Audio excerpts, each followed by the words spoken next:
what is freedom of religion in America? Well, first of all, before we get into freedom of religion, let's clear some things up.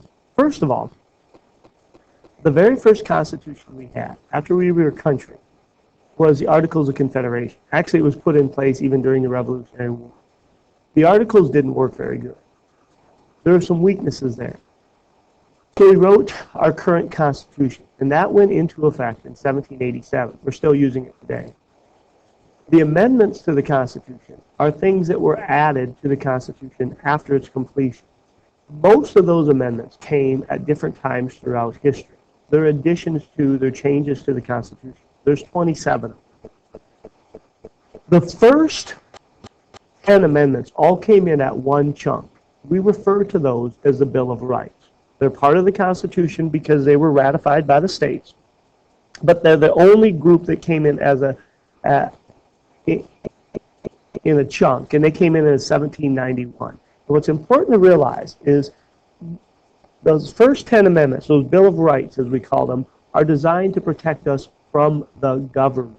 And that's a key thing. They're there to protect us from the government.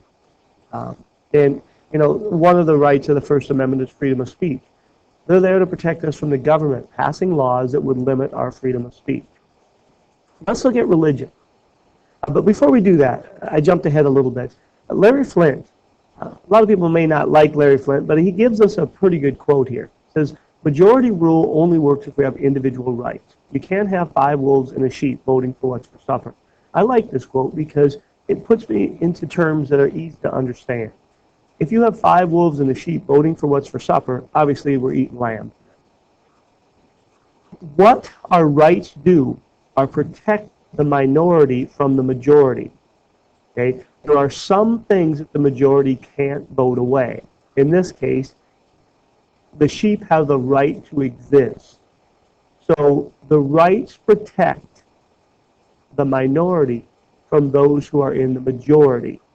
Now, the majority rules on a lot of things in America. You know, the majority votes in the Electoral College, the president, you know, for the president. Bills are passed. It takes a majority vote of Congress to pass a bill. But the majority cannot vote away individual rights that are listed within the Constitution. Our freedom of speech, our freedom of religion, those kind of things cannot be voted away by the majority. Okay? They protect, in a sense, the sheep from the wolves. The First Amendment says that Congress shall make no laws respecting the establishment of religion or prohibiting the free exercise thereof. Then it goes on to talk about freedom of speech and press and the right to peaceably assemble and the right to petition government for the redress of grievances. All very important rights. But the first two is what we're going to talk about today. Congress shall make no laws respecting the establishment of religion or the free exercise thereof. Both of those are dealing with religion, but they deal with it in a different aspect. Let's start with what is religious freedom? Okay, and if you think about these things, what does it mean? Does it mean that everyone can worship freely? Yeah, that's religious freedom. But it also means that we're free not to believe, that we do not have to participate in any religion. That is also religious freedom. It means that we can worship however we want. That there is not a set freedom within the United States. You are free to believe or disbelieve or not to believe. To worship how you like. That really we're free from government interference with our religion. So this first part, again, is what we're going to talk about. Let's start out with the Establishment Clause. Some quotes here by some different people as we get going. Jefferson once said, "It does me no injury for my neighbor to say there are 20 gods or no gods. It neither picks my pocket nor breaks my leg." What I think Jefferson was trying to say here was that if my neighbor has different beliefs than I do, if he believes in something like 20 gods or no gods, it neither picks my pocket, doesn't hurt me financially, nor breaks my leg. It doesn't hurt me physically.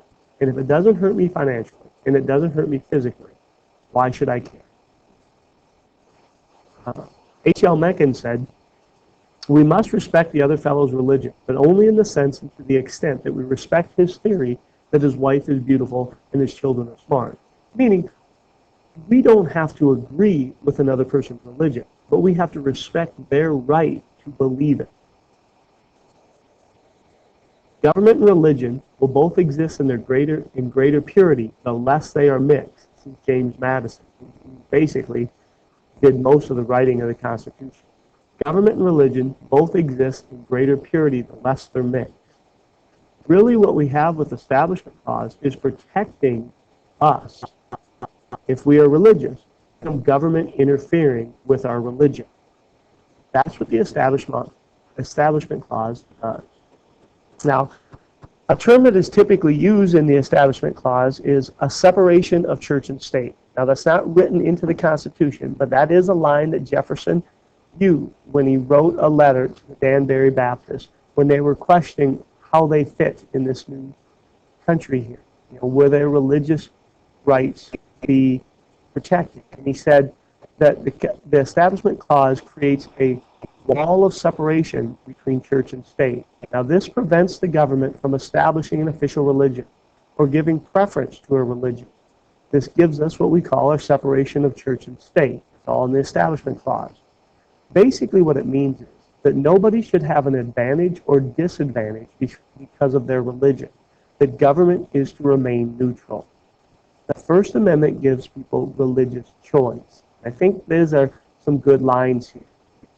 No one should have an advantage nor disadvantage because of your religion.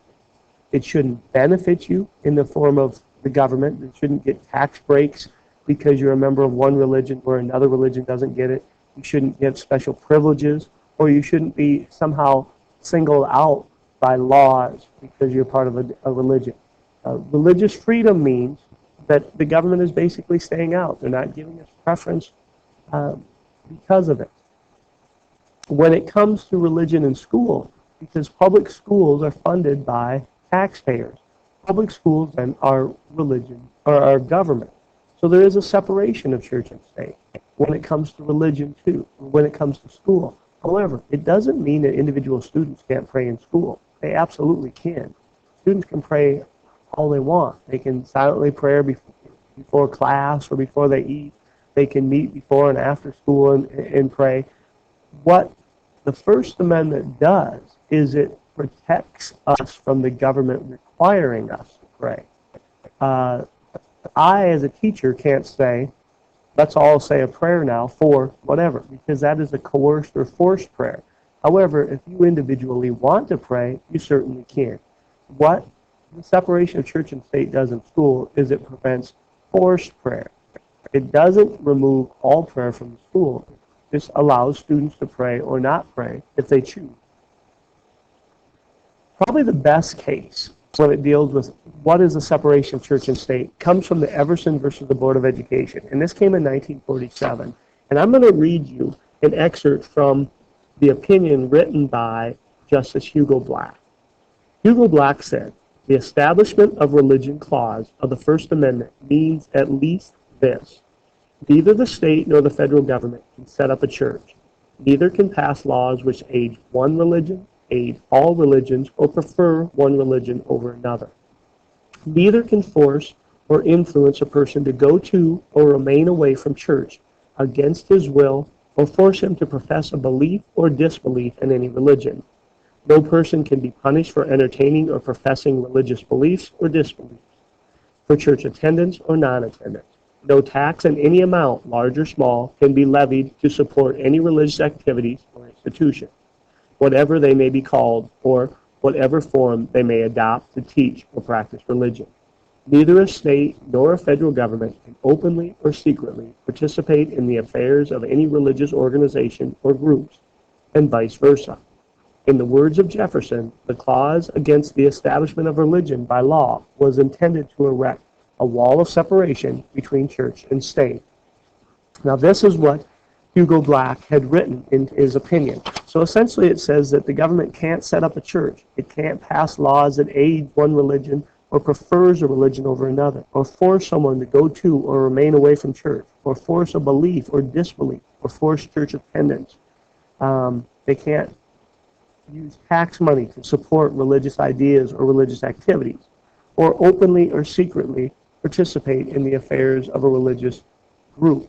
Now, it works both ways, but what it's saying is the government can't pass laws that say you must go to church on Sunday. Or if you are a religion or religious, let's use the Lutheran Church, for example. The government can't pass a law that says that you can't be baptized until age 2, because that would be the government interfering or participating in the affairs of a religion. Basically, the government needs to stay out of religion.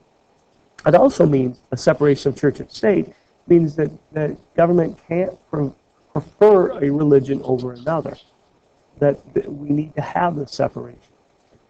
It, again, protects the religion from the government, and that's kind of the key thing.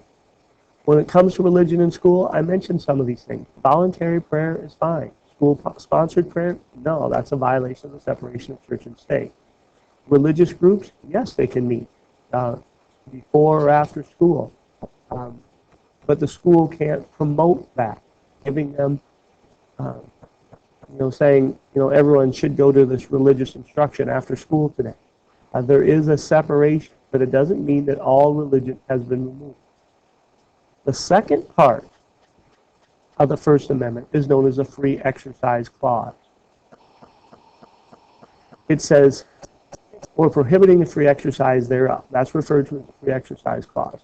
Basically what it means is that we have the freedom to believe, but not necessarily the freedom of action, which means that we can believe anything we want, that we can never get in trouble for that, but there may be times when we can't carry out our beliefs.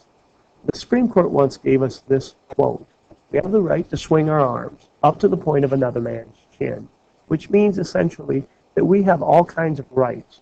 But if our rights start interfering with somebody else's rights, that's when we may have limits. And it applies to the Free Exercise Clause. So we can believe anything we want religiously. You could believe in human sacrifice. Okay? That is your freedom of belief. Okay? And that is absolute. However, if you kill somebody in the name of your religion, you're still going to be tried criminally in the United States, because you have the right to believe, but not the freedom of action if your action is going to harm somebody else. Not offend, but harm somebody else. And you aren't going to say, well, freedom of religion allows me to sacrifice a human. Freedom of religion allows you to believe you can sacrifice a human, but not carry it out. For the most part, we can act out our religious beliefs because they don't harm anybody else. If I believe that I should go to church on Sunday, then I certainly can. If I believe I should be able to preach in the streets, then I can do that. For the most part, I can do anything I want religiously because it's not going to harm anybody. But there are some circumstances when it does come up. Human sacrifice is the example, but it's maybe not a realistic example. Another example may be if I don't believe in medical treatment because of my religious reasons. Now, let's say I'm in my 40s. So if I don't believe in let's say a blood transfusion, and I refuse to get one, and I die because of it, so be it. I'm in my 40s, that's my belief. But if one of my children, let's say my children are under the age of 18, and if one of my children needs a blood transfusion, and I refuse to let them get that blood transfusion because of religious reasons, and that child dies, then I could be prosecuted. Until they're 18, it is my responsibility to take care of those children. And if my religious belief, me carrying out my religious belief, leads to harm to that child, then I could be prosecuted for it. And saying, hey, the First Amendment, freedom of religion, protects me, it would not in this case. They're rare examples, but there are some examples of this in our history. And you can read about some of those cases. That's pretty much a quick summary of freedom of religion in America.